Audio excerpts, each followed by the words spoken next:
नमस्कार मंडळी, tasty girls Marathi या युट्यूब चॅनलवर तुमचं मनापासून स्वागत. तर आज आपण काय बनवणार आहोत? आज आपण बनवणार आहोत आम्रखंड आणि पुरी. तर आम्रखंड बनवायसाठी आपल्याला लागणार आहे चक्का. तर त्यासाठी आपण चक्का बनवण्याची प्रोसेस बघून घेऊया. चला, सगळ्यात आधी एक भांड घेऊ, त्यावर आपण घेऊ चाळणी आणि चाळणीवर आपण घेऊ एक असा दुपट्टा किंवा सुती कापड वगैरे असलं ते घ्यायचा. आणि त्यानंतर आपण इथे घालून घेऊ 1 लिटर दही.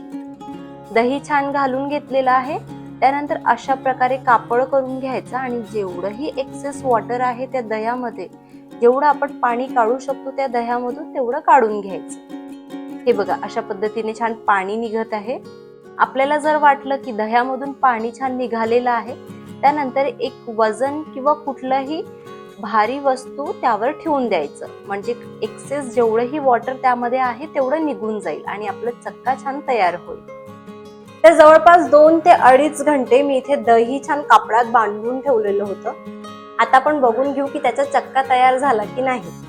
आणि हे बघा, चक्का छान तयार झालेला आहे. मस्त असं क्रीमी टेक्स्चर आलेलं आहे. आता हा चक्का आपण एका बाउलमध्ये काढून घेऊया. आणि हे बघा, चक्का छान तयार झालेला आहे. एका बाउलमध्ये काढून घेतलेला आहे आणि सुंदर असं क्रीमी टेक्स्चर आलेलं आहे. तर चक्का बनवायची प्रोसेस तुम्हाला कळली आहे. ही मी जवळपास 1 लिटर दह्याचा चक्का इथे बनवलेला आहे. चला तर मग चक्का इथे बनलेला आहे. आधी आपण साहित्य बघून घेऊया. तर आपण बनवत आहोत आम्रखंड. त्यासाठी आपल्याला लागणार आहे 2 आंबे. तर मी इथे जवळपास 1 तास पाण्यात छान याला आंब्याला भिजत घातलेलं होतं. म्हणजे काय होते ना, जर आपण पाण्यात भिजत घातले तर यामधली जेवढी पण उष्णता असते ती निघून जाते. तर 2 आंबे मी पाण्यात भिजत घातलेले आहेत. त्यानंतर आपण बनवणार आहोत पुऱ्या. तर त्यासाठी मी इथे गव्हाचं पीठ घेतलेलं आहे. हे जवळपास 1 वाटी आहे. त्यानंतर आपल्याला लागणार आहे खोबरा किस. तर मी इथे खोबरा किस घेतलेला आहे. बदाम घेतलेला आहे. 1 वाटी साखर घेतलेली आहे, कारण आम्रखंड मध्ये आपल्याला लागणार आहे. चवीनुसार मीठ घेतलेला आहे आणि विलायची घेतलेली आहे. विलायचीचे आपल्याला दाणे काढून घ्यायचे आहेत आणि याचं पावडर करून घ्यायचं आहे. आणि आपल्याला लागणार आहे चक्का. चक्का तर तयार झालेला आहे. तर इथे साहित्य बघून झालेलं आहे. चला मग झटपट रेसिपीला सुरुवात करूया. तर सगळ्यात आधी आपल्याला आंब्याचं पल्प काढून घ्यायचं आहे आणि त्याला मिक्सर मधून बारीक करून घ्यायचं. तर इथे आंबा छान धुवून घेतलेला आहे आणि त्यानंतर असं कट करून घ्यायचं याला. हे बघा, अशा पद्धतीने कट करून घ्यायचं. आणि हे बघा, आंबा छान कट करून झालेला आहे. आता अशा प्रकारे याला आतून कट करून घ्यायचं. आणि आता हे जे पल्प दिसत आहे ते आपल्याला काढून घ्यायचं. तर मी इथे एक बाउल घेतलेला आहे आणि चमच्याच्या मदतीने आपण पल्प काढून घेऊया. हे बघा, अशा प्रकारे क्यूब्स असे निघत आहेत. हे आपल्याला काढून घ्यायचं आहे.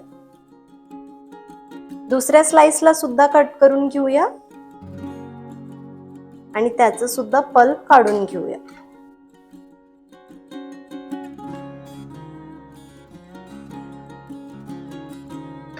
तर अशा प्रकारे पूर्ण आंब्याचा आपण पल्प काढून घेऊया.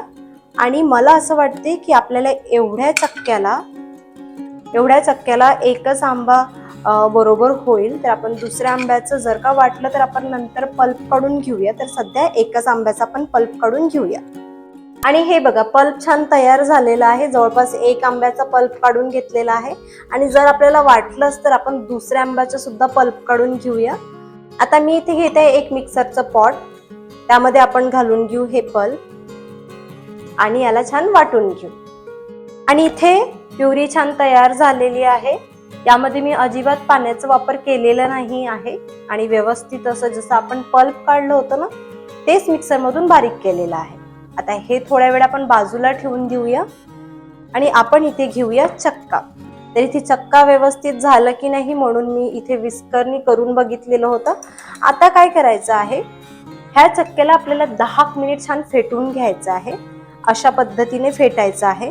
जवळपास 10 मिनिट छान फेटून घ्यायचं, म्हणजे जसं श्रीखंडाचा बेस कसा बनतो त्या पद्धतीने आपल्याला बेस तयार करून घ्यायचा आहे. आणि इथे बघा, मी एकाच डायरेक्शननी फेटून घेत आहे आणि असंच आपल्याला फेटून घ्यायचं आहे. इथे राहिलेलं ते काढून घ्यायचं आणि परत फेटत राहायचं. आणि हे घ्या, हे जवळपास मी 10 मिनिट छान फेटून घेतलेलं आहे आणि बघा सुंदर असं क्रीमी टेक्स्चर आलेलं आहे आणि छान असं शाईन सुद्धा आलेली आहे. आता हे थोड्या वेळ आपण बाजूला ठेवून देऊ.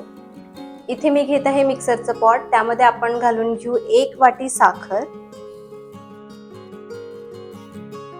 आणि याला आता मिक्सर मधून वाटून घेऊ.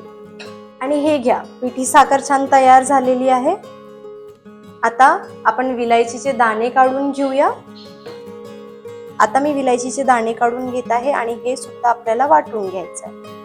जवळपास 4 ते 5 विलायचीचे दाणे काढून घेतलेले आहेत. आता हे दाणे आपण यामध्ये मिक्स करून घेऊया आणि परत एकदा फिरवून घेऊ. तर हे घ्या, विलायची आणि साखरेचं छान असं पीठ झालेलं आहे. आता चक्का जे आपण फेटून ठेवलेलं होतं ते घेऊया. विस्कर बाहेर काढून घेत आहे. यामध्ये आपण घालून घेऊ साखर आणि विलायचीचं पावडर. तर पूर्ण 1 वाटी साखर घेतलेली होती ते मी यात घालून घेत आहे. त्यानंतर आपण घालून घेऊ पल्प. हा जो आपण आंब्याचा पल्प काढून घेतलेला होता ते पल्प आपण यात घालून घेऊ आणि आता हे विस्करच्या मदतीने छान असं मिक्स करून घ्यायचं.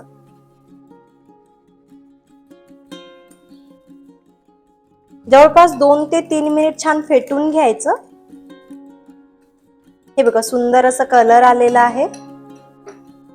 अशा प्रकारे आपण फेटून घेऊया आणि साखरेचं प्रमाण तुम्ही तुमच्या हिशोबाने टाका.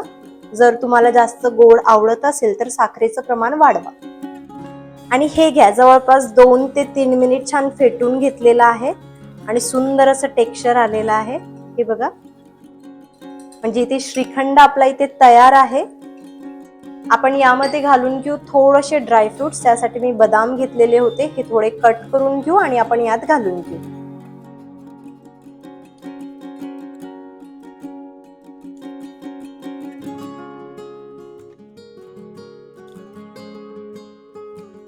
तर इथे बदामचे पीसेस करून झालेले आहेत ते आपण घालून घेऊ आणि थोडेसे ठेवत आहे गार्निशिंग साठी आणि हे छान असं मिक्स करून घेऊ. त्यानंतर आपण घालून घेऊ केशरचं पाणी. तर मी इथे केशर गरम पाण्यात थोडं भिजत टाकलेलं होतं 5 ते 10 मिनिटांसाठी. आता हे केशर आपण यात घालून घेऊ. केशर टाकलं की कलर खूप सुंदर येतो आणि दिसायला पण खूप छान वाटते. हे बघा, कलर मध्ये वेगळं चेंज आलेला आहे. तर हे घ्या, अशा प्रकारे आम्रखंड छान तयार झालेला आहे. कन्सिस्टन्सी बघू शकता. आता आपण याला थोड्या वेळ फ्रीज मध्ये सेट व्हायला ठेवूया. तोपर्यंत आपण पुऱ्या बनवायला घेऊ. तर आम्रखंड इथे तयार झालेला आहे. चला आता पुरी बनवायला घेऊया. त्यासाठी मी इथे 1 वाटी गव्हाचं पीठ घेतलेलं आहे. त्यामध्ये आपण घालू चवीनुसार मीठ. याला पाण्याच्या मदतीने छान असं भिजवून घ्यायचं. पाणी इथे लागताच टाकायचं, खूप टाकायचं नाही, नाहीतर गोळे व्यवस्थित नाही होणार.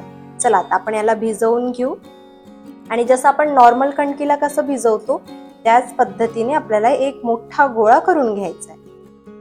आणि हे घ्या, पुऱ्यांचा गोळा छान तयार झालेला आहे. चला आता पुऱ्या लाटायला घेऊया. चला आता पोळी लाटायला घेऊया. त्यासाठी आपल्याला करायचे छोटे छोटे गोळे. छोटे छोटे गोळे करून घ्यायचे. जसं आपण नॉर्मल पोळी करतो ना त्या टाईपचे गोळे आपल्याला करायचे नाही आहे, कारण पुऱ्या आपल्याला छोट्या छोट्याच लाटून घ्यायचे आणि त्यानंतर आपल्याला कोरड्या गव्हाच्या पिठामध्ये त्याला डीप करून आपण लाटायला घेऊया. तर अशा प्रकारे छान अशी गोल गोल पोळी लाटून घ्यायची आहे. खूप अशी पातळ लाटायची नाहीये, जाडसरच लाटायची. आणि हे घ्या, पुरी छान लाटून झालेली आहे आणि अशाच पद्धतीने आपण 3 ते 4 पुऱ्या लाटून घेऊ. त्यानंतर आपण तळायला घेऊया.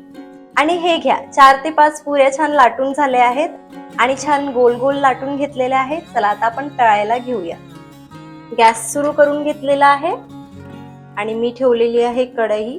कढई जाडसर घेतलेली आहे. त्यामध्ये आपण घालून घेऊ तेल. तेल घालून घेत आहे. तेलाला छान गरम होऊ द्यायचं. त्यानंतर आपण पुरी तळायला घेऊ. तर इथे तेल आपला गरम झालेला आहे. आपण छोटासा गोळा टाकून बघूया. आणि हे बघा, टाकताच वर आलेला आहे. आता आपण पुरी तळायला घेऊया. छान अलट पलट करून तळून घ्यायची. आणि ही बघा, ही पुरी सुद्धा छान अशी मस्त अशी टम्म फुगलेली आहे. पुरी छान शिजलेली आहे. चला काढून घेऊया.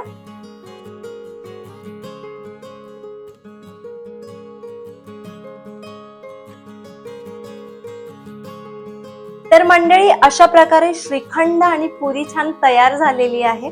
आता आपण सर्व करायला घेऊया.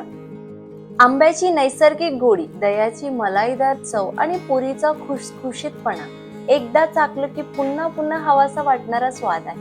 उन्हाळ्याच्या दिवसात मन ताजतवाणं करणारं आणि सण समारंभाला गोळी वाढवणारं आम्रखंड पुरीचा बेत म्हणजे परिपूर्ण आनंद. तर अशा प्रकारे आम्रखंड आणि पुरी इथे छान रेडी झालेली आहे. तुम्ही बघू शकता, सुंदर असं टेक्स्चर आलेलं आहे आणि गार्निशिंग पण खूप छान केलेली आहे. रेसिपी आवडली असेल तर व्हिडिओला लाईक करा आणि चॅनलला सबस्क्राईब करायला विसरू नका. भेटू पुढच्या व्हिडिओमध्ये. बाय.